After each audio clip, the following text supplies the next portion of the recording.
So I'm gonna outright say I couldn't care less. Since it's Star Trek, I'm not a fan of Star Trek.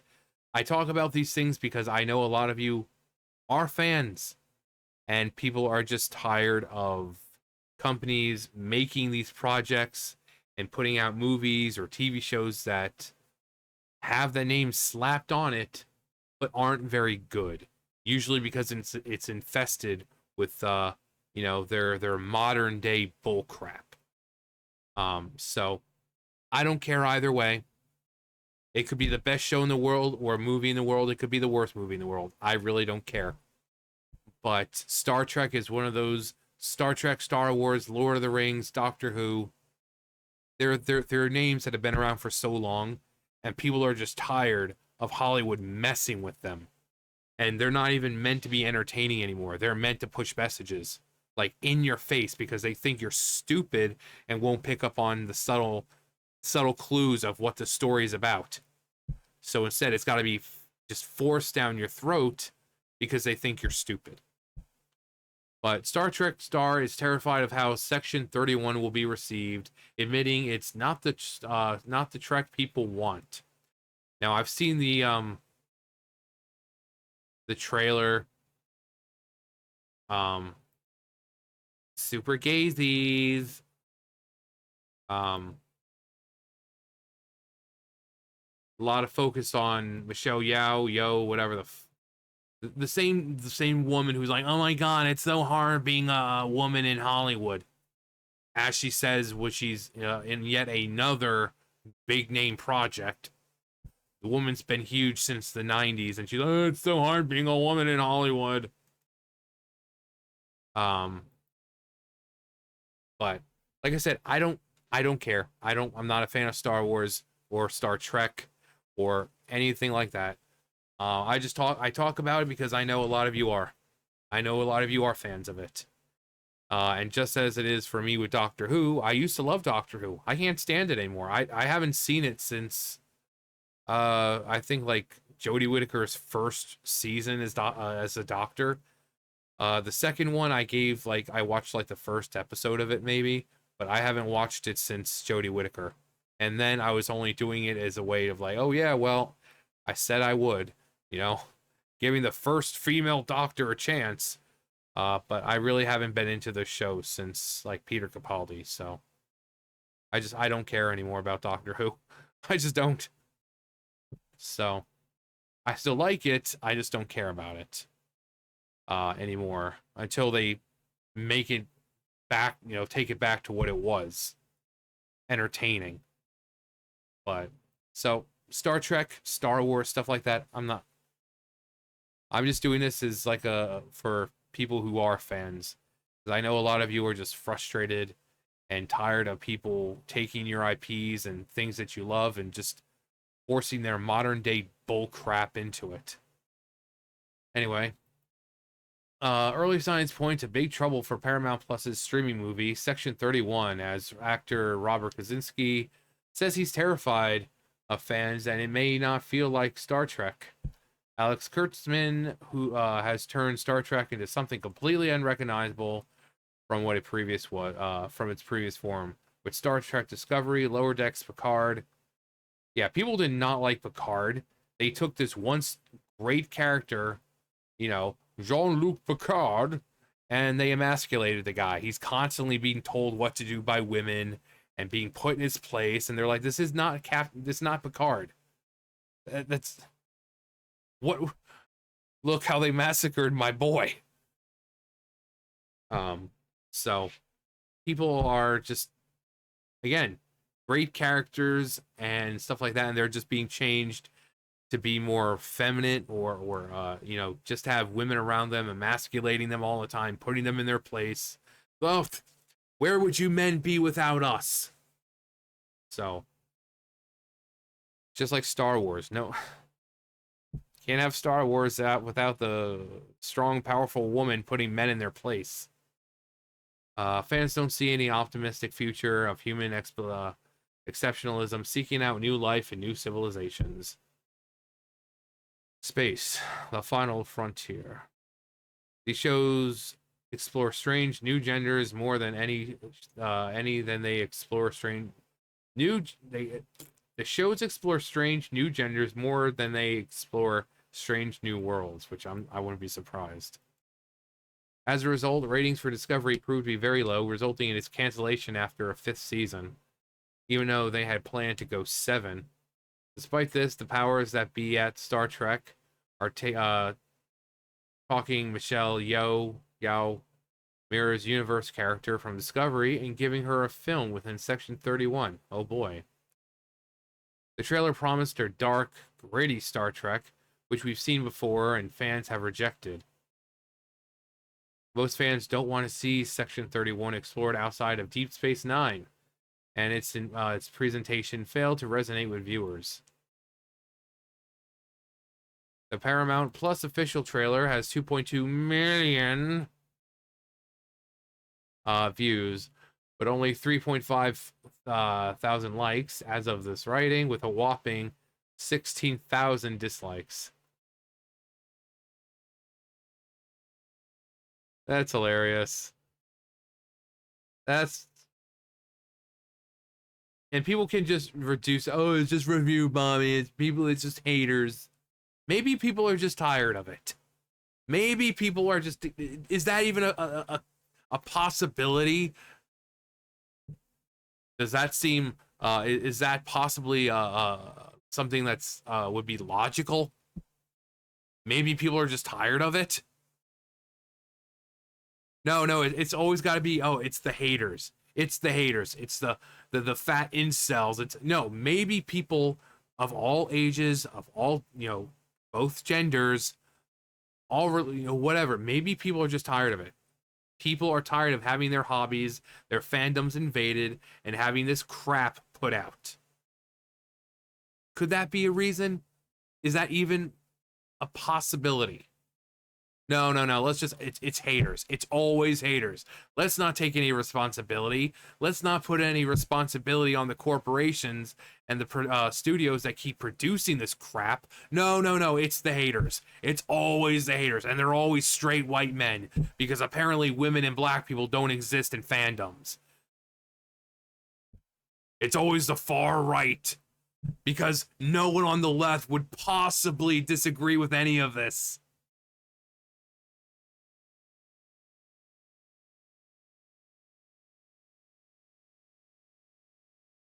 The creators seem to be bracing for a flop, as actor Robert Kaczynski, who plays a character named Zeph in the film, is now speaking out on how this is likely not to resonate with Star Trek fans. I'm terrified of how this is going to be received, because it's not the Trek people want. If it's not the Trek people want, one wonders why they're going forward with the film, and what executives at Paramount. You know exactly what they're thinking. Just from this, you know what they're thinking. It's more female empowerment. It's more girl power. That's exactly what they're thinking. And whatever, female empowerment, girl power, awesome, yeah. But it's in everything now. It's, can we just have a movie where men are not being emasculated? Having to be put in their place by the strong, powerful woman because, oh, me dumb, me not know how to do nothing without strong female creature.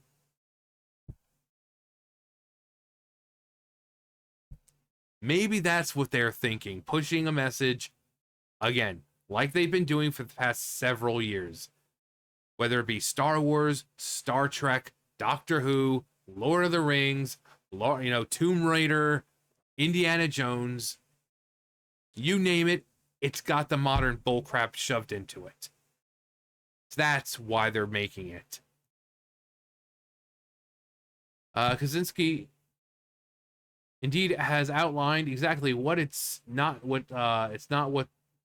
why it's not what characters want.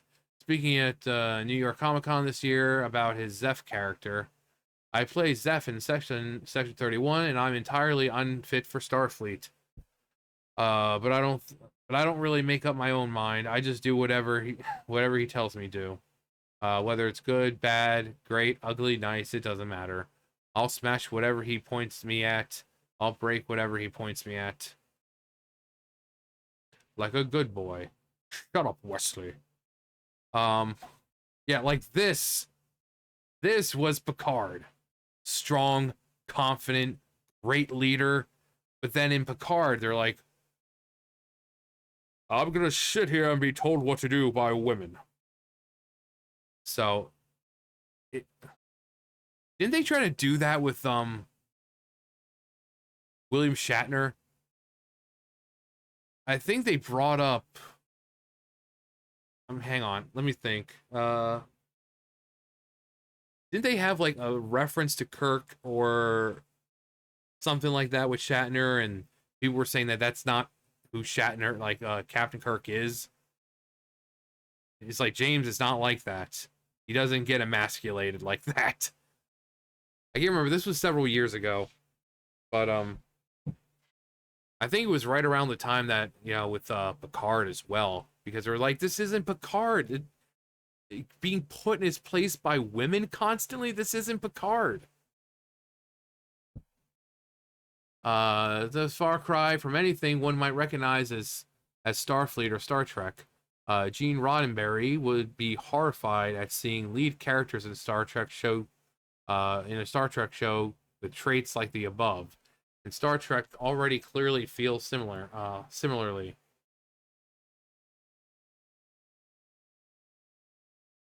Oddly, though, Kaczynski seems to know exactly what Star Trek fans want. He elaborated the Trek that people want, the Trek that we all want, is just 1,000 more episodes of The Next Generation. Everyone's always furious that they're not getting more of The Next Generation, whilst at the same time, when The Next Generation came out, everybody hated it. It's one of those, you don't appreciate what you have until you don't have it. It's kind of like with the Star Wars movies. Whenever there's something about Star Wars and the new trilogy, people are now looking back on the second trilogy and like, you know what? Maybe it wasn't so bad.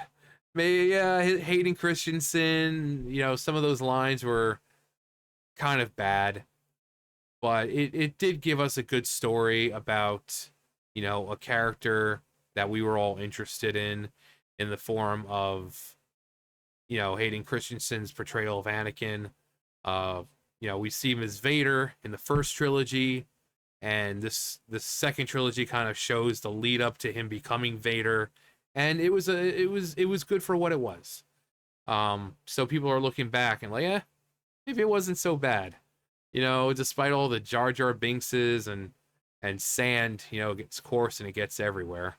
Despite all that, they're looking back on it now and be like, well, it's better than what we have now. Which, if you can look back on and smile and think fondly of things like Jar Jar Binks, yeah, you know it's bad now.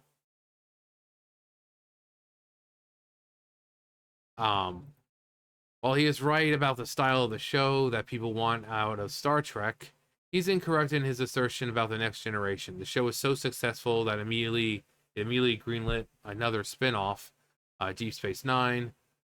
I mean, yeah, but I shouldn't say it was bad.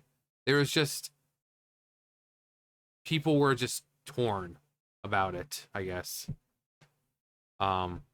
Actually, did he say it was bad? Yeah, everybody hated it. Yeah, that's not true though.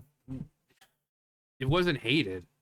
I mean, there might have been people who disliked it, but to say it was hated, like everybody hated it, that's not true.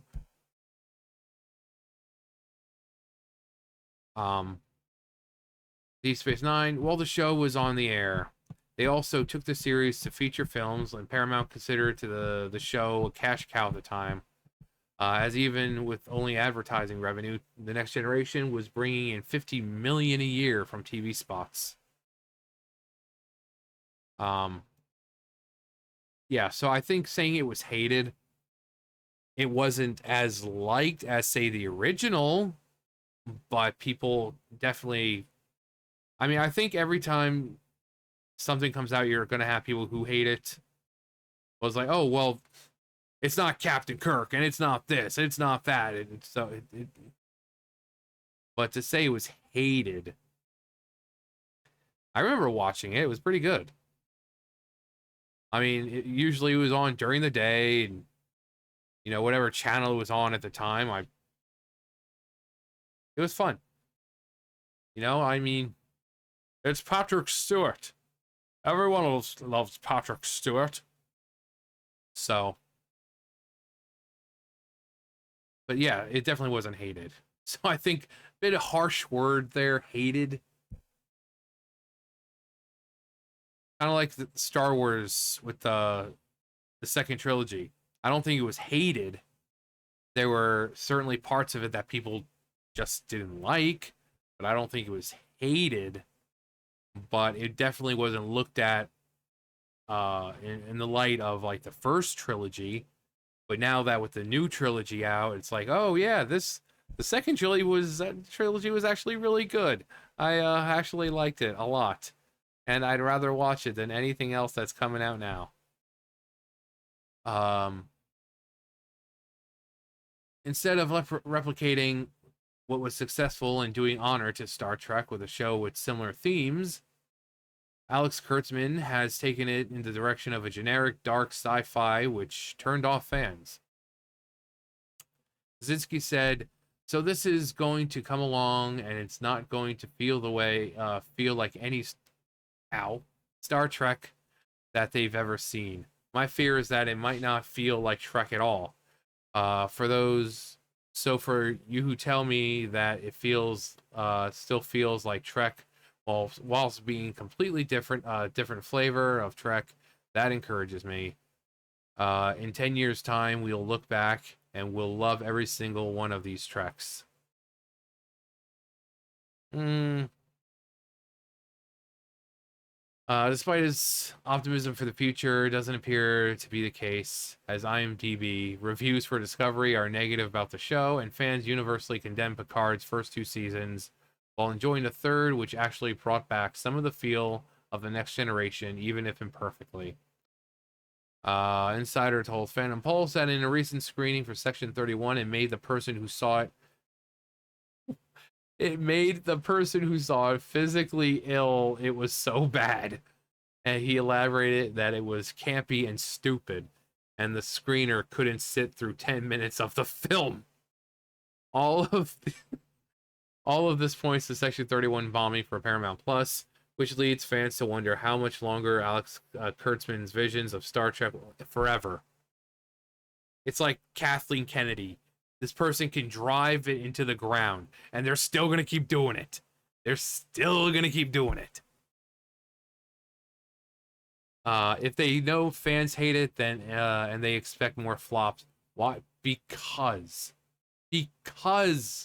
it's not about entertaining anymore. It's about the modern day audience. The sooner you realize this, the better. But yeah,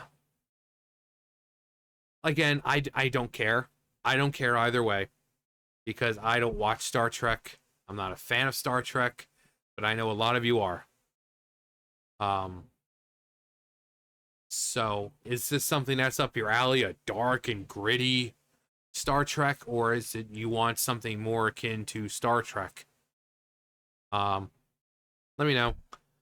Anyway, that's gonna do it for me. You guys know the drill. I'll see you guys later. Bye, guys.